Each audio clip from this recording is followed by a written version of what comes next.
자, 여러분 안녕하십니까? 한국사 세미나 1 강의를 시작하도록 하겠습니다.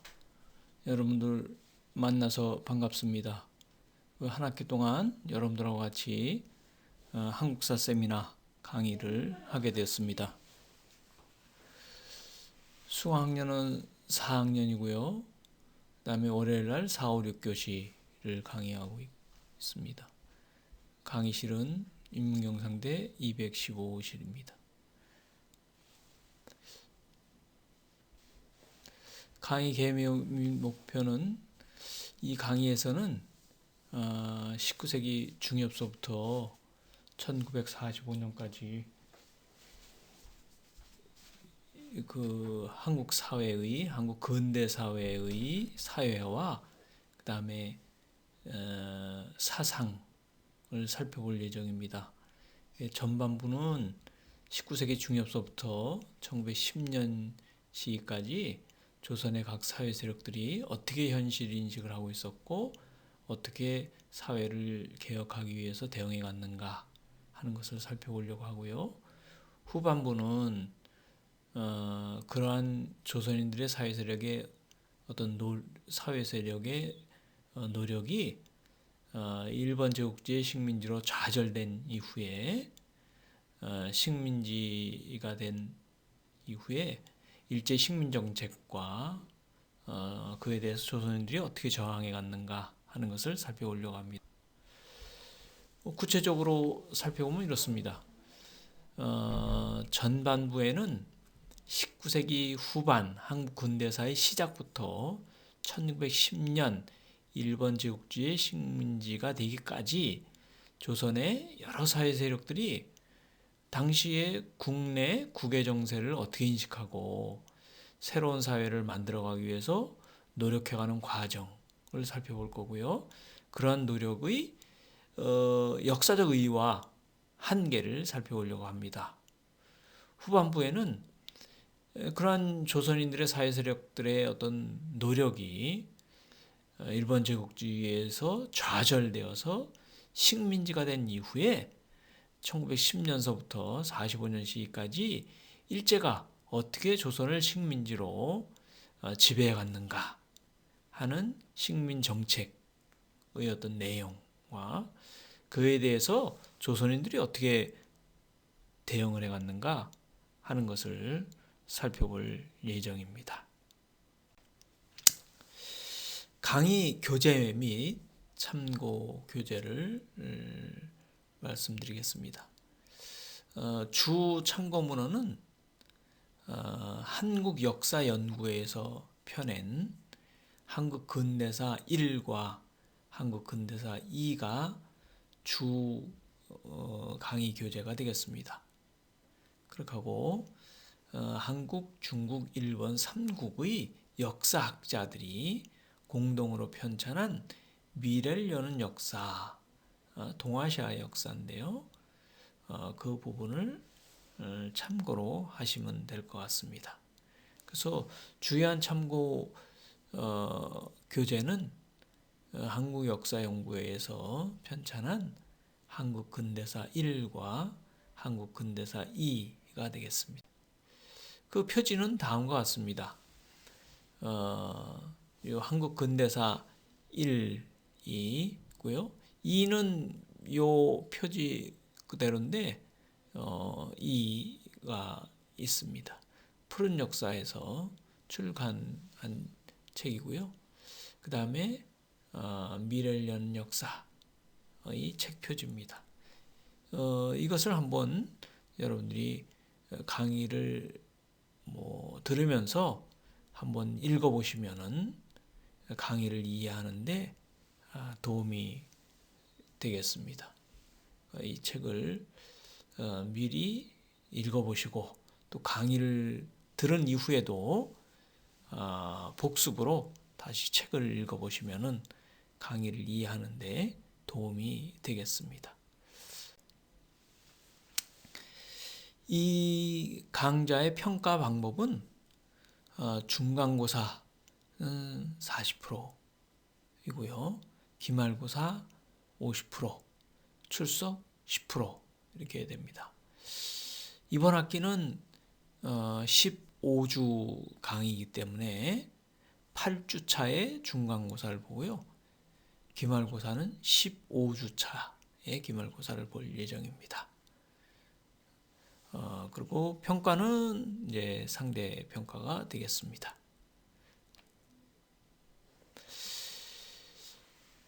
강의를 시작하기 전에 이 한국사 세미나 1의 강의는 한국 근대사의 이제 전체적인 한국 근대사에서 근대사에 해당하는 시기에서 조선의 각 사회 세력들이 어떻게 당시에 국내외 정세를 인식하고 그거에 대해서 어떻게 대응을 해갔는가를 살펴보려고 하는 것입니다. 그런 측면에서 한국 근대사의 시작과 끝이 어딘가 하는 것을 미리 살펴보고 강의에 들어가는 것이 좋을 것 같습니다. 대체로 한국 근대사의 끝은 1945년 일본 제국주의가 이제 패망한 이후에 우리가 이제 우리 민족이 1945년 8월 15일 날 해방을 맞게 된 그 시기 이후가 한국 현대사의 시작입니다. 그러니까 한국 근대사의 끝은 대체로 다수의 학자들은 1945년 8월 15일이라고 얘기를 하는데요. 한국 근대사의 시작이 언제인가 하는 데 대해서는 역사학자들 간에 좀 이론이 있습니다. 그러니까 학설들이 조금 다르다라고 하는 것이죠.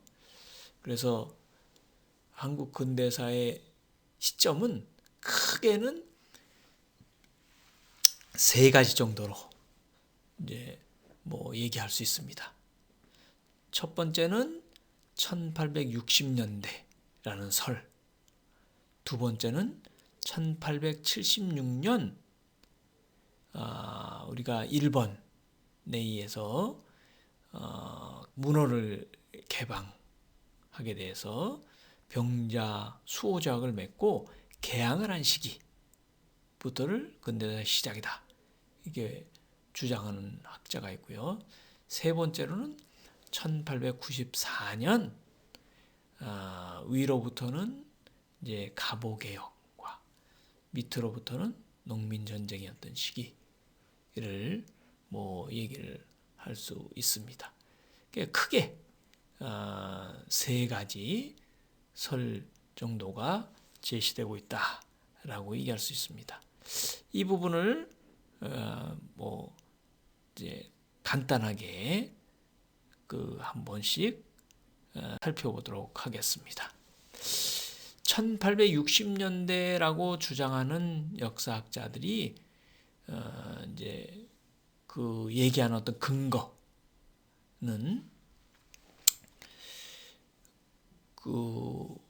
크게 두 가지인데요. 하나는 이제 위로부터의 어떤 개혁 정책이 특히 1864년에 이제 대원군이 등장하면서 대원군의 개혁 정책이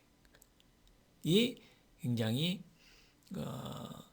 획기적이다라고 해서 예를 들면 그 전까지는 왕 밑에 최고의 권력 기구가 비변사였는데 비변사를 폐지하고 의정부를 부활시킨다든가 혹은 당시에 이제 최고의 군사기구가 훈련도감이었는데 훈련도감과 5군영 체제였는데 그것을 철폐하면서 이제 새로운 이제 군사 제도, 군제를 만들게 되었습니다. 상군부라고 하는 군사 제도를 만들게 되었는데 이제 그런 면 들 수 있고요. 또는 아울러서 이제 양반 당시에 대원군이 양반들의 어떤 특권과 권위를 철폐하는 그런 이제 정책을 실시합니다. 예를 들면 대원군은 대대적으로 각 지방에 있는 서원을 철폐함으로써 서원으로부터 세금과 그 다음에 거기에 부속되어 있는 노비들에게 역을 이제 증발하는 그런 형태를 취하게 됩니다. 그래서 특별하게 48개의 왕의 어떤 특권을 부여받은 서원을 제외해놓고는 나머지 서원은 전부 특권을 철폐함으로써 거기서 이제 세금을 징수하는 그런 형태를 띠게 되고요. 또 하나는 조세 제도를 개편하면서 양반들이 누리고 있던 특권을 이제 해체를 했습니다. 그것의 대표적인 것이 이제 호포법입니다. 그 당시에 양반들에게는 군역을 면제해 줬는데 이제 양반들도 군역을 이제 부담을 시키는, 그래서 직접 양반을 군인으로 징발을 하지는 않았지만은 그 징발하는 대신에 일정하게 세금을 내는 그런 호포법을 실시하게 됐던 거죠. 이제 그것이 나름대로 당시의 조선 사회의 사회 체제를 크게 변화시키는 그런 의미를 담고 있었다라고 하는 거죠. 그래서 우리 고등학교 국사 교과서에서는 한국 근대사의 그 서술을 1860년대 대원군 정권서부터 그 설명을 해 나가고 있습니다. 그런 측면에서 일정하게 대원군 정권의 어떤 개혁 정책을 평가하고 있는 것이죠. 또 한편 밑으로부터는 1862년에 전국적인 밀란이 일어납니다. 62년 2월 8일에 경상도의 단성서부터 밀란이 일어나서 2월 13일 날 진주에서 일어나게 되고, 그러면서 밀란이 경상도에서 전라도로, 전라도에서 충청도, 그다음에 경기도, 강원도, 황해도, 심지어는 제주도까지 밀란이 일어나면서 1862년 한 해 동안에 전국적으로 약 한 80개 지역에서 밀란이 일어나게 되죠. 그것은 민들이 나름대로 그들이 지향한 어떤 그런 사회를 그들이 주체적으로 적극적으로 주장하기 시작했다는 그런 측면에서 일정한 의미를 부여할 수 있습니다. 그 이후에 이제 이 당시 왕이 철종이었는데, 철종이 이런 정치적 밀란을 바탕으로 해서 그 해결 방식을 이제 구하기 위해서 전국 방방곡곡에 구원교를 내리죠. 그래서 62년 말에 전국 방방곡곡에 이렇게 밀란이 왜 일어나고 이것은 어떻게 해결했으면 좋으냐라고 하는 것을 글을 아는 지식인들은 다 모두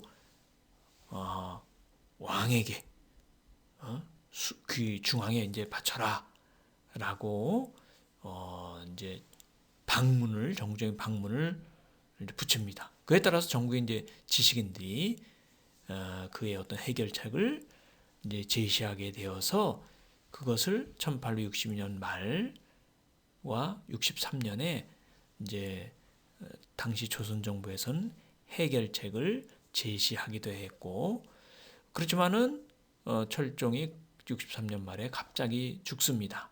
그래서 새로운 왕이 바로 고종이었고, 고종의 아버지가 이제 그 당시에 64년부터 당시에 뭐 새로운 정부, 새로운 정책을 실시하게 되었던 것이죠. 그래서 60년대 이후를 이제 근대사의 시작이다, 이렇게 이제 보기도 합니다. 두 번째는 1876년 일본이 이제 일부러 그 운양호라고 하는 신식 군함을 가져와서 75년에 조선 정부에 이제 싸움을 걸죠. 그래서 이제 한포 사격을 하게 되고, 그러면서 이제 그런 과정을 바탕으로 해서 일본이 무력으로 조선 정부에 개항을 요구합니다. 그래서 1876년 2월에 이제 강화도 조약, 소위 이제 병자 수호 조약을 맺고 이제 강화도를 개방을 하게 되는 거죠. 이 강화도의 개방은 이게 그 이전에도 개항을 한 적이 있습니다. 있지만은 이것은 그 이전에 개항하고는 달리 세계사적인 어떤 의미를 갖고 있는데, 이것은 단순한 개항이 아니라 조선이 세계 자본주의 체제에 편입됨을 의미하는 것이다, 이렇게 얘기할 수 있습니다. 즉, 이 당시는 세계사가 1789년에 프랑스 혁명이 일어나면서 서양은 이제 근대 사회로 접어들게 되었고, 그 이후에 산업혁명까지 일어나면서 이제 서양은 근대 사회, 자본주의 사회로 이행되게 되었습니다. 이 부분은 다시 또 언급을 할 텐데요. 이제 프랑스 혁명에 의해서 이제 그 이전엔 농노였던 층들이 14세기 이후에 차츰 분화가 되어서 16세기 이후에 이 농노가 소수의 부농 내지 이제 소수의 부농과 다수의 빈농으로 분화되는데, 소수의 부농들이 이제 부르주아가 된 것이고 다수의 빈농이 프롤레타리아가 되는데, 이 바로 부르주아가 프랑스 혁명에 의해서 정적인 지배권을 장악하게 된 것이고, 산업혁명에 의해서 경제적인 지배권까지도 장악하면서 근대 자본주의 사회를 이루면서 그들이 근대 자본주의 사회의 지배층이 되었습니다.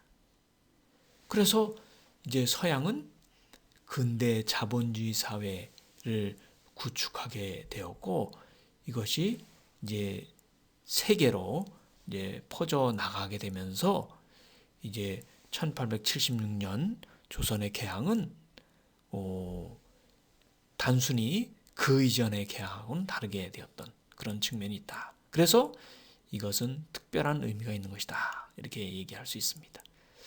세 번째는 1894년 농민전쟁 이후를 한국 근대사의 시점이다, 이렇게 얘기합니다.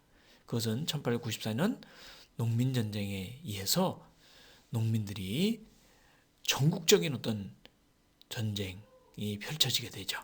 그러면서 농민들의 요구 조건, 개혁의 요구가 일어나게 되었고, 이것을 당시의 지배층이 일정 부분을 수용하면서 이제 갑오 정권이 만들어지면서 위로부터의 어떤 개혁 정책이 추구되게 됩니다. 그래서 갑오 정권의 개혁이 이제 사회적으로는 신분제의 개혁, 정치적으로는 군주제의 개혁, 이걸 이루면서 당시에 이제 이제는 더 이상 옛 시기로 돌이킬 수 없는 그런 사회적 분위기를 만들었다, 이렇게 얘기를 할 수 있기 때문에 1894년 이후가 근대사의 시작이다. 이렇게 얘기를 할 수 있습니다. 여기까지 일단 1강의를 마치도록 하겠습니다.